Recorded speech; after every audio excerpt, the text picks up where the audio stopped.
Well, hello everybody and welcome once again to another video from Wheels Motorcycles. I haven't done a video for a couple of weeks, so I thought it was about time we got back out on the road. And today we're riding what they're calling the 2018 Gsx250R. Obviously tail end of 2017, we will see a few of these bikes coming through. We've had a couple delivered to the shop. Obviously got this one out on demo, so as always you are free to come down and have a go if this is what you're looking for. So we'll have a little ride, we'll tell you about it and let you know our opinion.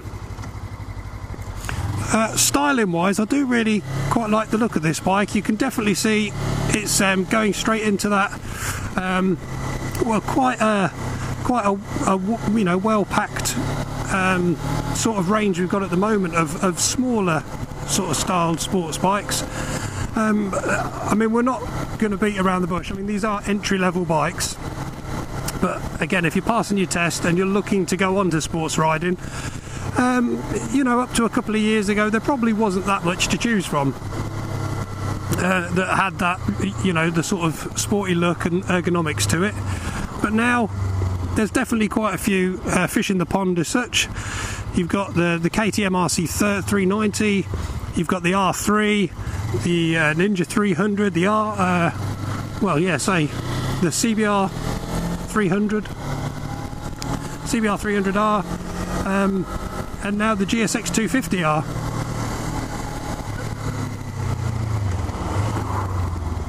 So yeah, we'll go through some of the stats on the bike.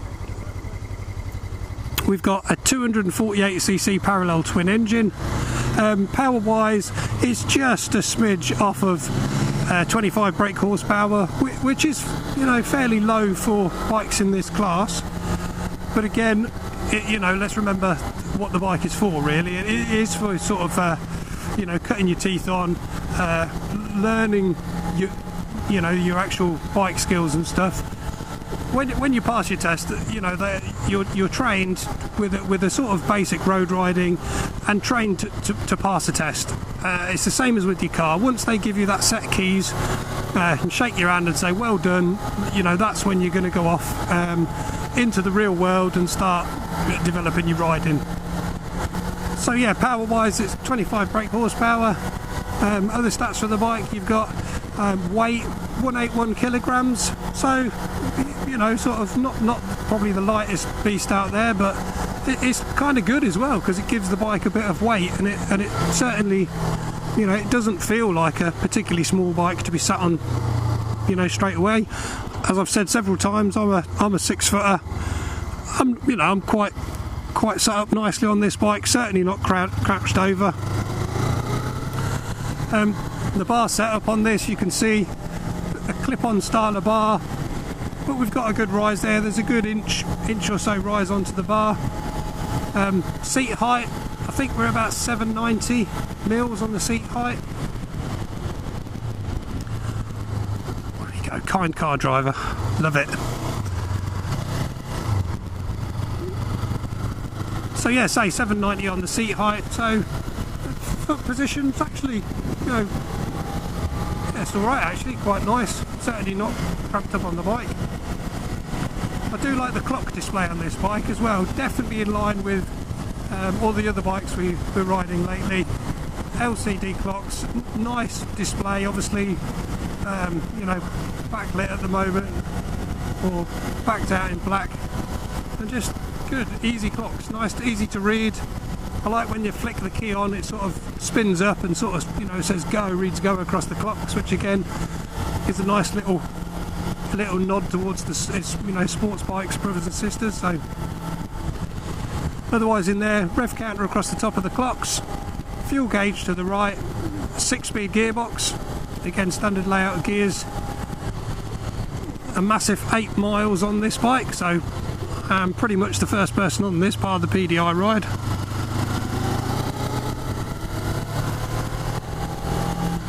And sound wise as well, it certainly it sounds alright, it sounds quite nice.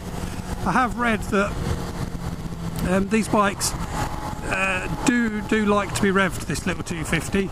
Now that's not saying that's going to deliver you a big whoosh of power, but they're saying that obviously once they're ran in and you're away on them, they do, spin up quite well, they do rev quite high, and obviously that's going to give you the best power delivery.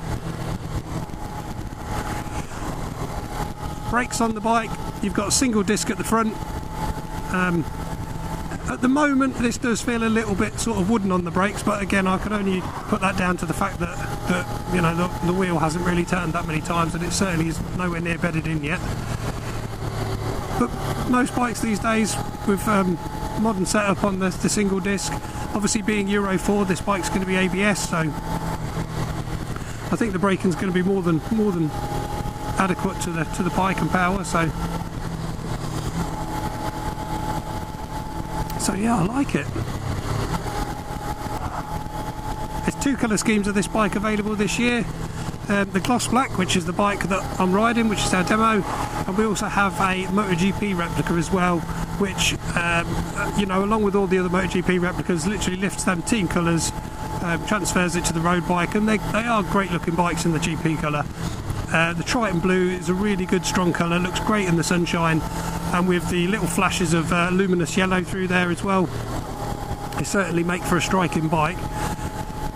Price wise, 4295 on this bike, extra £100 if you want the MotoGP, so 4399. Definitely limited numbers though at the moment.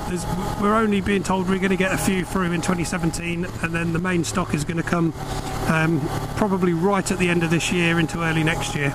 And again, this is pitched as a 2018 model, so at the back end of this bike, actually the rear fairing and cowling really does resemble the sort of Gsx250R look. It is quite sort of thin and tapered, and I do quite like the rear plastics on this bike. So have a bike and filter through traffic. I could never understand sitting there. We are just taking it easy and filtering through.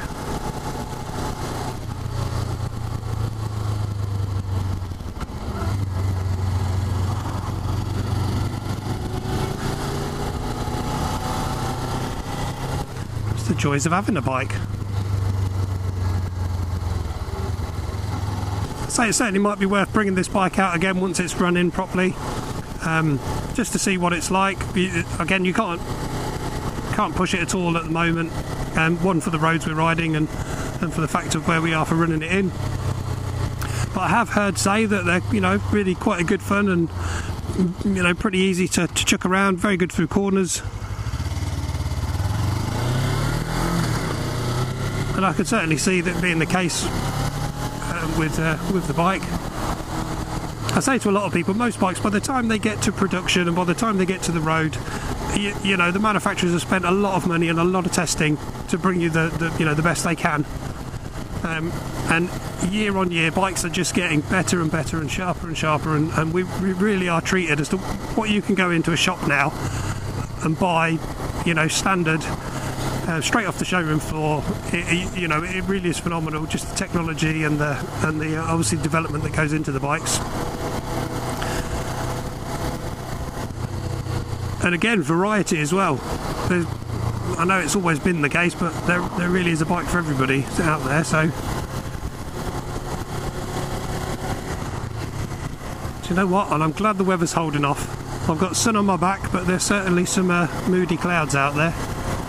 Do you know the thing I really hate as well? You go home and it's a lovely evening and you put the bike away and you wake up in the morning and all you can hear is rain beating down the window, and you think it's not going to be the most pleasant ride back in. But that's not going to happen tomorrow. We're going to be blue skies, he said, his crossed fingers inside his gloves. I can't even cross my fingers. Yeah, too tight.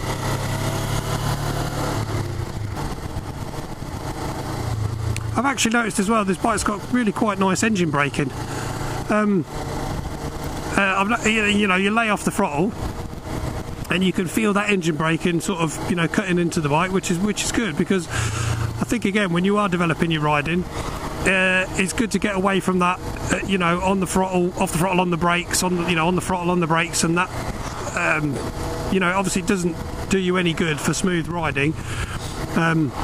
it also obviously upsets the balance of the bike if you're always, you know, tipping the weight in effect from the front to the back. But yeah, though, this is really quite nice, quite smooth, and also power wise. I mean, at the moment we're sitting, you know, in 30 mile an hour, 40 mile an hour in 6th gear, and it's, you know, it's not chugging at all, it's just pulling away, and that's obviously good as well, and certainly going to be good for more inexperienced riders. It's pretty easy to forget that you know, people obviously do start on smaller cc bikes with lower power. I mean, I've been riding, you know, 25 years plus really now, and I'm obviously pretty spoilt in the fact that, you know, I get to ride whatever I want really in power wise and bike wise.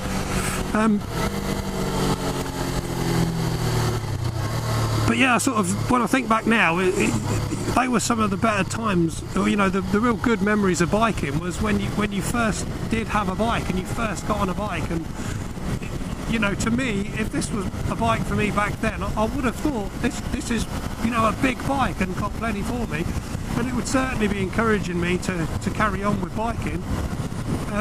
You know, it's a pleasure to ride this bike, and I say, it's definitely easy to forget that your biking is a journey through obviously different styles and different powers of bike.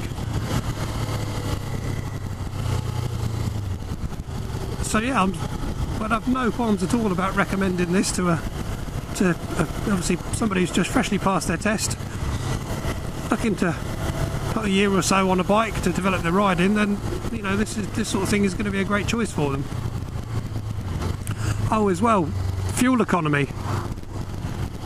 They're giving off, I think, 91.4 miles to the gallon for this bike. And you know, for a 250, over 90 to the gallon. You know, that is a great little bike, great commuter bike. You can obviously spend a long time on this bike. It isn't going to cost you a lot of money to ride. Obviously, tax band's going to be lower. So yeah, all positives really. So there you have it. The 2018, come slightly early, Gsx250R. So come down and check it out.